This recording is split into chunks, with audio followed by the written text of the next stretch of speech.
మౌన పోరాటం మౌన పోరాటం. ఇక నుంచి నువ్వు ఇదే జడ వేసుకోవాలి. అలా అయితే బయట వాళ్ళు ఎవరైనా దుర్గ గారిని చూసి ఎవరో కొత్త మనిషి అనుకుని వెళ్ళిపోతారేమో.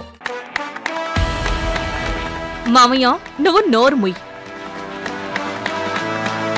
వాళ్ళకిష్టమై చేసుకుంటున్నప్పుడు నువ్వెందుకు మధ్యలో దూరుతున్నావు?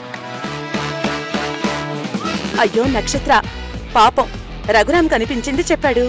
దానికి అతన్ని ఎందుకు తిట్టడం? సర్లే కాని బావా, ఎక్కడికో వెళ్ళాలంటున్నావు. ఎక్కడికి? బట్టల షాప్కి. నాకు పుట్టబోయే బుజ్జి దుర్గకి బట్టలు కొనడానికి, ఇంకా కావాల్సినవన్నీ కొనడానికి. అబ్బో, పుట్టక ముందే కూతురు మీద ఎంత ప్రేమో, ముందే అన్ని కొనాలనుకుంటున్నావు.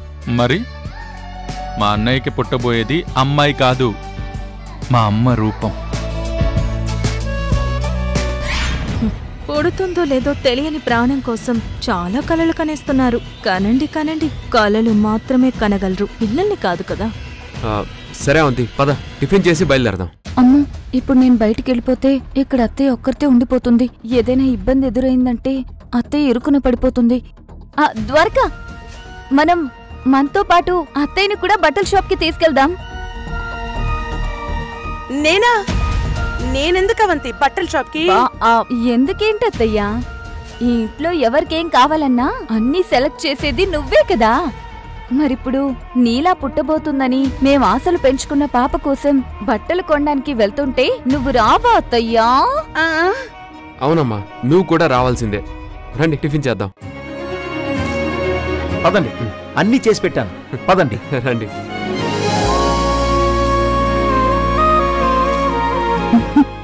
అత్తయ్య పదండి టిఫిన్ చేద్దాం. అయ్యో అవంతి, తెలిసి ఇరికించావా తెలియకుండా ఇరికించావా? కొత్త చోటికి వెళ్తే నేను దొరికిపోతాను. ద్వారక నన్ను కనిపెట్టేస్తాడు. అత్తయ్య, నువ్వనవసరంగా ఆలోచించుకు. నేనన్నీ ఆలోచించే నేను రమ్మంటున్నాను. ఎలాగో రెడీ అయిపోయావు కదా, నాకు తోడుగా ఉంటావు. పద వెళ్దాం. పద, ముందు టిఫిన్ చేద్దాం. రారా. బట్టల షాప్కి మావయ్య. బట్టల షాప్కా? ఇప్పుడు ఎవరికి కొనాలి బట్టలు? ఏ మేమేం చేసినా మీకు చెప్పి చెయ్యాలా? ఏ ఇంక చెప్పకూడదనుకున్నారా? ఎందుకు చెప్పాలి? అలా ఏం కాదు, ఊరికే తెలుసుకుందామని అడిగిందంతే. అయితే తెలుసుకో. ఇన్నేళ్లుగా మీరు ఈ ఆస్తి మీద అజమాయిషీ చేశారు. మా దగ్గర బలవంతంగా లాక్కున్న డబ్బులతో మీ కూతురికి రాజభోగాలు ఏర్పాటు చేశారు. నా కూతురికి నీ కూతురు వాడి పడేసిన ఎంగిలి మెతుకులిచ్చారు. ఇక నుంచి నా కూతురు నిజమైన యువరాణి అవుతుంది. అందుకే ఇప్పుడు షాపింగ్కి వెళ్తున్నాం. అమ్మా, అంటే మనం ఇంట్లో నుంచి బయటికి వెళ్తున్నామా అమ్మా? అవునమ్మా. అంటే నేను సిటీ అంతా చూస్తానా? సముద్రం చూస్తానా? షాపులు చూస్తానా? రోడ్లు చూస్తానా? అవునమ్మా, ఇవన్నీ చూస్తావు. మొత్తం అన్ని చూస్తావు. నీకన్నీ చూపించి అన్నీ కొనిపించి ఇంటికి తీసుకొస్తాను. అన్నీ తిరగాలంటే ఎక్కడ ఏమున్నాయో తెలియాలి కదా. ఎప్పుడు ఊరి మొహం చూడని అడవి మనుషులు పెద్ద సిటీలోకి వస్తే ఎలా ఉంటుందో, మీరు సిటీలోకి వెళ్తే అలా ఉంటుంది.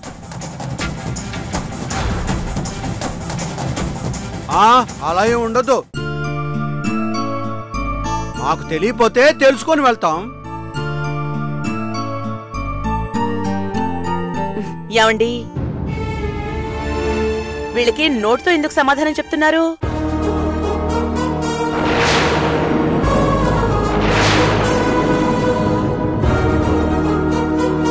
మంచితనంగా మాట్లాడితేనే నోట్తో సమాధానం చెప్పండి. ఇలా వంకర టింగర్గా మాట్లాడితే కొరడాలతోనే మాట్లాడించండి. అలాగే జానకి, ఇప్పుడే తీసుకొస్తాను. ఏమండి, ఆగండి. ఇప్పుడు మనం బయటికి వెళ్ళాలి. వీళ్ల పని పట్టాలని చూస్తే మన పనికి ఆలస్యం అవుతుంది. ఇప్పుడు వద్దులేండి.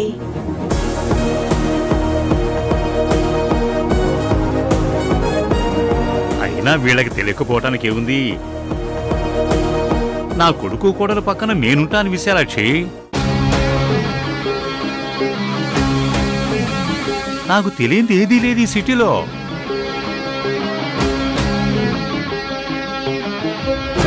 గోదావరి అమ్మగారు.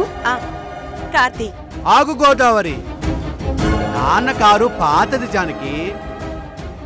మహేంద్ర వాడుతున్న కారు బాగుంటుంది, అందులో వెళ్దాం. బాగుంది. అలాగేనండి, ఏ కారైనా మందే కదా.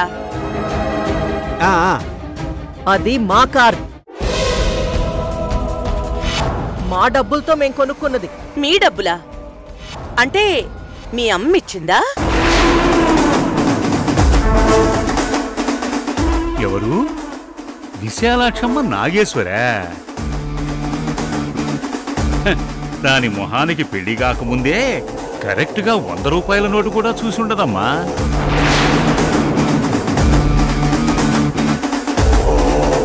మీకు జీవితం ఈ ఇల్లు పెట్టిన భిక్ష.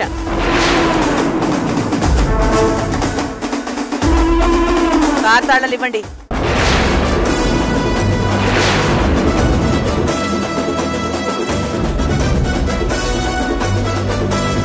మహేంద్ర, తాళాలంటే ఇవ్వు. జానకి అడుగుతుంది కదా. ఆ కీసు ఎక్కడో పెట్టి మర్చిపోయాను. అదేంటయ్య గారు, కార్ కీస్ మీరు ఎప్పుడు జేబులోనే పెట్టుకుంటారు కదా, జేబులోనే ఉన్నాయో చూడండి ఒకసారి.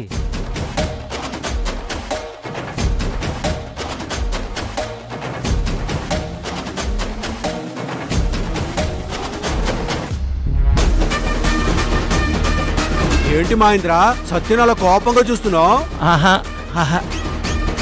మనం వెళ్ళిపోయాక కొడదాం అనుకుంటున్నారేమో నాన్న. అలా గాని కొట్టావంటే నేను మళ్ళీ కొట్టేస్తాను, జాగ్రత్త. అబ్బే ఏం లేదు బావగారు. నేను సత్యని ఎందుకు కొడతాను? సత్య అంటే నాకు చాలా ప్రేమ, మీలాగే.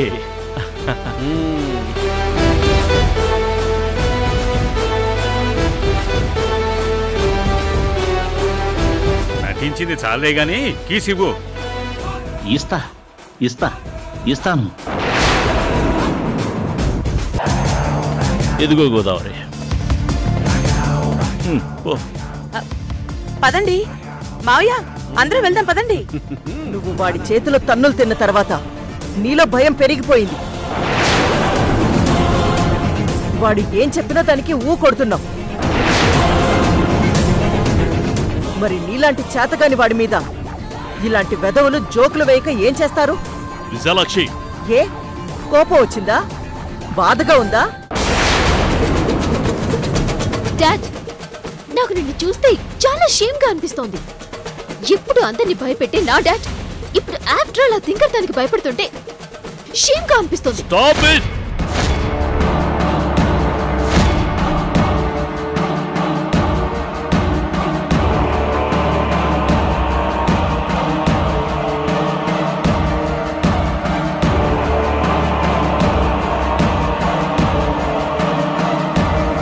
Just stop it. విశాలాక్షి, మీరు వాడు నన్ను కొట్టింది, నేను భయపడింది మాత్రమే చూస్తున్నారు. కానీ లోపల నేను ఎలా రగిలిపోతున్నానో మీకు కనపడట్లేదు.